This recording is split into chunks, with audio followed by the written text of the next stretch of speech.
Hi! Hello అండి. Welcome back to our channel my daily home పూజ.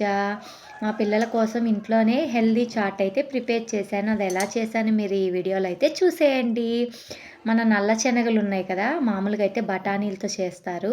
ఇంకా నేనైతే ఇంట్లో నల్ల శనగలు ఉన్నాయి. అవి హెల్తీకి మంచిది పిల్లలకి అని ఇంక నేనైతే అయి నానబెట్టేసి ఇక్కడ కుక్కర్‌లో అయితే పెట్టేస్తున్నాను. ఇంకా ఉల్లిపాయలు, టమోటాలు అయితే కట్ చేసేసుకొని మిక్సీ అయితే పట్టేసాను.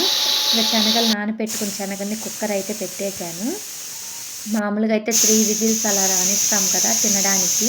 ఇంకా చాట్‌కి కాబట్టి 5 ఆర్ 6 విజిల్స్ రానిచ్చొచ్చు. బాగా అవి అంతా బాగా ఉడికిపోవాలి. ఇంకా నేనైతే బాండీ పెట్టేసుకొని అవి ఉడికిపోయినాయి. ఇంకా కుక్కర్ ఆపేసి ఇలా బాండీ పెట్టుకొని 2 స్పూన్స్ ఆయిల్ అయితే వేసేసుకున్నా అండి. ఇంకా వేసేసుకొని ఆయిల్ హీట్ అయిన తర్వాత మనం ఈ ఉల్లిపాయలు, టమోటాలు మిక్సీ పట్టిన వాటిని దీంట్లో అయితే వేసేయాలి. ఎందుకు మిక్సీ పట్టానంటే మామూలుగా అయితే కట్ చేసుకున్నయి గూడా వేసుకోవచ్చు. బాగా మగ్గనియొచ్చు. కానీ మా పిల్లలు ఇలా ముక్కలు అవన్నీ వేరుతూ ఉంటారండి. వేస్ట్‌గా పడేస్తారని నేనైతే ఇంక ఇలా 2 మిక్సీ పట్టేసి ఇలా అయితే ఆహ్, కొంచెం బాగా పచ్చి వాసన అంతా పోయేంత వరకు ఇలా వేగనిచ్చేసి మనం అల్లం పేస్ట్ వేసుకొని అది గూడా పచ్చి వాసన పోయేంత వరకు వేగనిచ్చాలి. ఇంకా చికెన్ మసాలా పొడిని గూడా అది వేగుతున్న వాటిల్లో ఏసేసుకొని ఇంకా మనకి సాల్టు, పసుపు, కారం ఇంకా అవన్నీ కూడా ఏసేసుకోవాలి. మనం ఏమేమి ఏసుకుంటామో అవన్నీ దీంట్లో వేసేసుకొని, ఇలా బాగా సిమ్‌లో పెట్టుకొని బాగా వేపుతూ ఉండాలండి. ఉడికిపోతూ ఉంటదది. బాగా ఇలా ఉడికిపోతూ ఉండగా, ఇంక మనం ఉడకబెట్టుకున్న శనగలనైతే ఇలా పప్పు గుత్తితో ఇలా మొత్తం మెత్తగా ఇలా చేసుకోవాలి. మెత్తగా చేసేసుకోవాలి. ఇలా చేసుకున్న మిశ్రమాన్నయితే ఈ బాండీలో ఉన్న అది ఉంది గదా! గ్రేవీ దాంట్లో అయితే వేసుకోవాలి.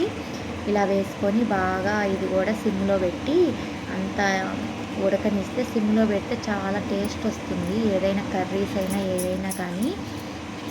ఇలా అయితే బాగా ఉడకనిచ్చాలండి. ఇదైతే చాలా హెల్తీ మంచిది పిల్లలకి. ఎందుకంటే నల్ల శనగలు నానబెట్టుకొని గూడా తింటారు. అలాగే పిల్లలకి ఉడకబెట్టి పెట్టినా చాలా మంచిది. బఠానీలు అవైతే మందం చేస్తదని మనం భయపడుతూ ఉంటాము. కానీ ఇలా ఇంట్లో ఇది శనగలతో గూడా చేసుకుంటే చాలా బావుందండి టేస్ట్‌గా. నేనైతే 3 టైమ్స్ అలా చేశాను దీంతో చాట్‌గా. పానీపూరి అలా చేస్తానండి. ఇలా పిల్లలు హెల్తీ మంచిదని చెప్పి, ఇంక పిల్లలు అలా ఇష్టపడట్లేదని ఇలాంటి కొంచెం కొత్త ఐటెమ్స్ గూడా చేస్తూ ఉంటాను. ఇంకా మనం బయటికి తీసుకెళ్ళకుండా పిల్లలకి ఇలాగే ఇంట్లో ప్రిపేర్ చేస్తే చాలా ఇష్టపడుతూ తింటారు. ఇంక నేనైతే చాట్ అయితే ఇంట్లోనే ప్రిపేర్ చేసేసానండి. ఇదైతే శనగల చాట్ ఇది.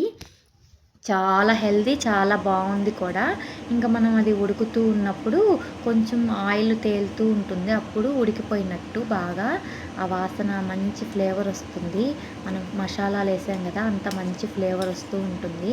అప్పుడు మనం కొత్తిమీరని కొంచెం వేసుకొని ఇంకా అయిపోయిన తర్వాత కొంచెం వేసుకోవాలి. కొంచెం వేసుకున్నాను. ఇంకా బాండీలో కొంచెం ఆయిల్ పెట్టుకొని పానీపూరి ఉంది గదా! అవైతే మామూలుగా ఇంట్లో మిక్చర్ ఉంటే వేసుకోవచ్చు. ఇంకా మా ఇంట్లో కొంచెమే ఉందని చెప్పి మిక్చరి నేనైతే పానీపూరి అవి ఉంటే అవైతే కొంచెం ఆయిల్ ఏసుకొని మనకి దానిలో గార్నిష్ చేసుకోవడానికండి. దానిలో కలుపుకొని తింటే చాలా బావుంటుందని, బయట ఫ్లేవర్ లాగా వస్తుందని నేనైతే అయి కొన్ని వేపి పెట్టాను.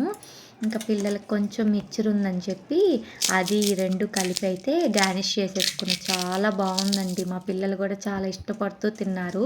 కొంచెం గూడా మిగలలేదు ఈరోజైతే. చాలా బావుంది. కొంచెమే చేశాను. పిల్లలు ఇష్టపడుతూ తినేశారు. Thank you.